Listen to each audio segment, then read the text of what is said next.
পিন্টু নিজে গত বছর বাড়ির বাইরের মাঠে বন্ধুদের সঙ্গে ডাংগুলি খেলতে গিয়ে দাদুর ঘরের জানালার একটা কাঁচ ভেঙে দেয়। দাদু তখন সারাদিনের লেখাপড়ার কাজ শেষ করে বিছানায় হাত পা ছড়িয়ে শুয়ে সবার শোনে বিশ্রাম নিচ্ছিলেন। সেই সময় গুলিটা কাঁচ ভেঙে ঘরের ভেতর এসে পড়ে। দাদু গুলি হাতে বারান্দায় বেরিয়ে আসেন। পিন্টুর হাতে ডান্ডা। তাই দাদুর বুঝতে বাকি থাকে না কার কীর্তি এই কাঁচ ভাঙা। দাদু চোখ রাঙাননি, ধমক দেননি, এমনকি একটা কথাও বলেননি পিন্টুকে। সন্ধেবেলা বাড়ি ফিরলে পর মা পিন্টুকে ডেকে বললেন, ডান্ডাটা দে, ওটা থাকবে দাদুর ঘরে, আর 7 দিন তোর সব খেলা বন্ধ। পিন্টুর চোখে জল এসে গিয়েছিল। 7 দিন খেলা বন্ধের চেয়েও বেশি আফসোস হয়েছিল ডান্ডা গুলিটার জন্য। বিশেষ করে গুলিটা। শ্রীনিবাস কি সুন্দর করে দা দিয়ে সুচালু করে কেটে দিয়েছিল দুটো দিক। এত ভালো গুলি এ তল্লাটে আর কারোর নেই। অথচ পিন্টু জানে যে দাদু ছোটবেলায় এরকম ছিলেন না। বাড়িতে একটা অনেক দিনের পুরনো বিলেতি ফটো অ্যালবাম আছে, যার মোটা মোটা পাতার পাশগুলোতে সোনার জল লাগানো। এই অ্যালবামে দাদুর একটা ছবি আছে, ৬২ বছর আগে তোলা। তখন দাদুর পিন্টুরই বয়স। তাতে দাদুর পরনে হাফ প্যান্ট, মুখে হাসি, আর হাতে একটা হকি স্টিক। তার তখনকার চেহারার সঙ্গে পিন্টুর নিজের চেহারার আশ্চর্য মিল, সেটা পিন্টু বেশ বুঝতে পারে। সেই হাসি খুশি খেলুড়ে খোকা বয়সের সঙ্গে সঙ্গে এমন হয়ে গেল কি করে? দাদু যে সবসময় পিন্টুদের বাড়িতেই থাকেন তা নয়। পিন্টুর জ্যাঠামশাই আসামে জঙ্গল বিভাগে বড় চাকরি করেন। তার একটা চমৎকার বাংলো আছে জঙ্গলের ভিতরে। দাদু মাঝে মাঝে সেখানে গিয়ে থেকে আসেন মাসখানেক করে। যাবার সময় সুটকেস বোঝাই করে বই আর খাতা নেন সঙ্গে। আর যখন ফেরেন তখন খাতাগুলো লেখায় ভরে যায়।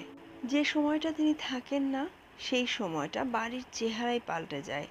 পিন্টুর দিদি রেডিওতে সিনেমার গান শোনে, দাদা সপ্তাহে 2টো করে ফাইটিংয়ের ছবি দেখে, বাবার চুরুট খাওয়া বেড়ে যায়, আর মা দুপুর হলেই পাড়ার সদু মাসি লক্ষ্মী মাসিদের ডেকে এনে দিব্যি খোশ মেজাজে তাস খেলেন আর আড্ডা দেন। দাদু ফিরে এলেই অবশ্যই আবার যেই কে সেই। কিন্তু এবার হলো একটু অন্যরকম।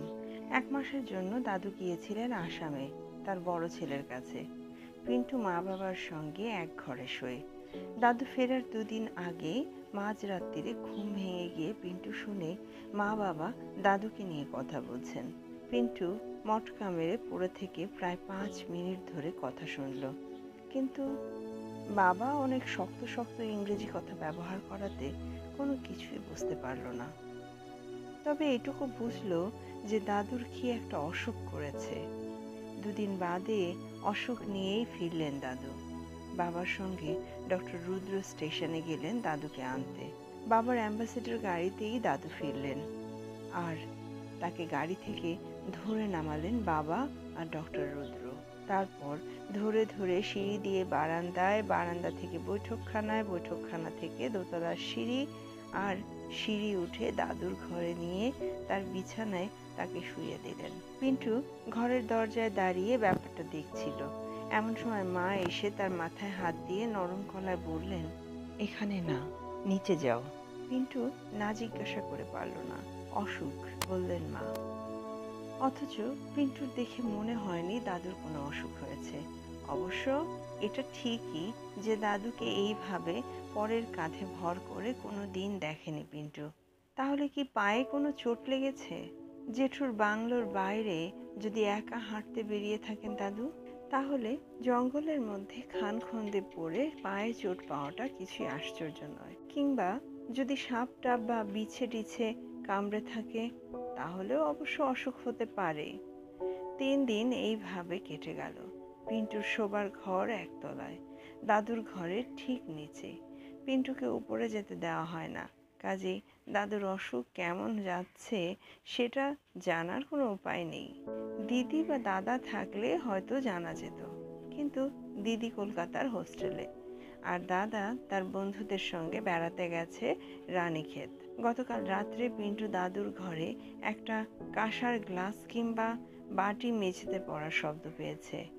আর আজ সকালে ধূপধাপ শব্দ শুনে মনে হয়েছে দাদু হাঁটছেন। তাহলে আর দাদুর এমন কি অসুখ? দুপুরে পিন্টু আর থাকতে পারলো না। মা দাদুকে ওষুধ খাইয়ে নিচে নেমে এসেছেন কিছুক্ষণ হলো, আর বাবা চলে গেছেন কোর্টে। আজ বিকেল থেকে একজন নার্স আসবে সে কথা পিন্টু জানে, কিন্তু এখন দাদুর ঘরে আর কেউ নেই। বুকের মধ্যে একটা ধুকপুকুনির সঙ্গে সঙ্গে পিন্টু বুঝতে পারলো যে তাকে একবার দোতলায় গিয়ে দাদুর ঘরে উঁকি দিতেই হবে। শুধু তাই না, দাদু যদি ঘুমন তাহলে তাকে ঢুকতে হবে, আর ঢুকে তার ডান্ডা আর গুলিটা খুঁজে বার করে আনতে হবে। দাদু যখন থাকেন না তখন তার ওই ঘরটা তালা চাবি দিয়ে বন্ধ থাকে, তাই ও ঘর থেকে কিছু বার করে আনার কোনো উপায় থাকে না। দোতলায় উঠতে পিন্টুর যে একটু ভয় ভয় করছিল না তা নয়, তবে অসুস্থ দাদু আর তেমন কি করতে পারেন এই ভেবে মনে খানিকটা সাহস পেয়ে ১৯ ধাপ সিঁড়ি উঠে পা টিপে টিপে সে দাদুর দরজার সামনে গিয়ে দাঁড়ালো। প্যাসেজের বাইরের ঘরের দরজা, তার সামনে ৮-১০ পা এগিয়ে ছাদের দরজা। কোনো শব্দ নেই ঘরে। যে গন্ধটা পাচ্ছে পিন্টু সেটা ওর খুব চেনা আর প্রিয় গন্ধ, পুরনো বইয়ের গন্ধ। ২০০০ পুরনো বই আছে দাদুর ঘরে। পিন্টু নিঃশ্বাস বন্ধ করে গলাটা বাড়িয়ে দিল। দাদুর খাট খালি, তবে কি দাদু পেছনের বারান্দায় গিয়ে দাঁড়িয়েছেন? পিন্টু তার ডান পাটা বাড়িয়ে ঠিক চৌকাঠ পেরিয়ে ঘরে ঢোকার জন্য পাটা চৌকাঠের ওপারে মেঝেতে পৌঁছাবার আগেই একটা শব্দ এলো তার কানে, খটাং খটাং। পিন্টু চমকে পিছিয়ে আসতেই আরেকটা শব্দ। পিন্টুর চোখ চলে গেল ছাদের দরজার দিকে। দরজার পাশ দিয়ে একটা মুখ উঁকি মারছে, দাদুর মুখ। এই মুখ পিন্টু এর আগে কখনো দেখেনি। সারা মুখ হাসিতে উজ্জ্বল, চোখের চাহনি দুষ্টুমিতে ভরা। পিন্টু অবিশ্বাসের দৃষ্টিতে চেয়ে রইল সেই মুখের দিকে। তারপর দাদুর ডান হাতটা বেরিয়ে এলো দরজার পাশ দিয়ে। পিন্টু দেখল সে হাতে ধরা তার ডাঙ্গুলির ডান্ডা। এবার দাদু পিন্টুকে আসার জন্য ইশারা করে দরজা থেকে সরে গেলেন। পিন্টু ছাদের দিকে এগিয়ে গেল। বেশ বড় ছাদ, ছাদের মাঝখানে রাখা শ্রীনিবাসের তৈরি কাঠের গুলি। দাদু পিন্টুর দিকে চেয়ে একবার হেসে হাতের ডান্ডাটা গুলির দিকে তাক করে মারলেন, খটাং। গুলিতে লাগলো না ডান্ডা। তারপর আবার মারতেই গুলির ঠিক মোক্ষম জায়গায় বাড়ি লেগে সেটা বাই বাই করে ছুটতে ছুটতে ছাদের ঠিক ৪ হাত উপরে উঠল।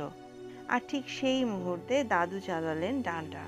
ডান্ডার বাড়ি লেগে গুলিটা ছাদের ৫০ হাত পশ্চিমে সুপারি গাছটার মাথার উপর দিয়ে শম্ভুদের বাড়ির দিকে সাঁ করে চলে গেল উড়ন্ত তুবড়ির মতো। তারপরেই শুরু হলো দাদুর খিলখিল হাসির সঙ্গে হাততালি আর লাফালাফি।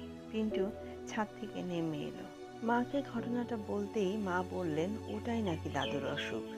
এরকম অসুখ নাকি মাঝে মাঝে বুড়োদের হয়, তারা আর বুড়ো থাকে না, খোকা হয়ে যায়। যাই হোক, পিন্টু আজ প্রথম তার বন্ধুদের বলতে পারবে যে সে তার দাদুকে প্রাণ খুলে হাসতে দেখেছে। এরই সাথে আজকের গল্পটা শেষ হলো। নিয়ে আসবো নতুন আরেকটি গল্প। ততক্ষণ সাথেই থাকুন। ধন্যবাদ।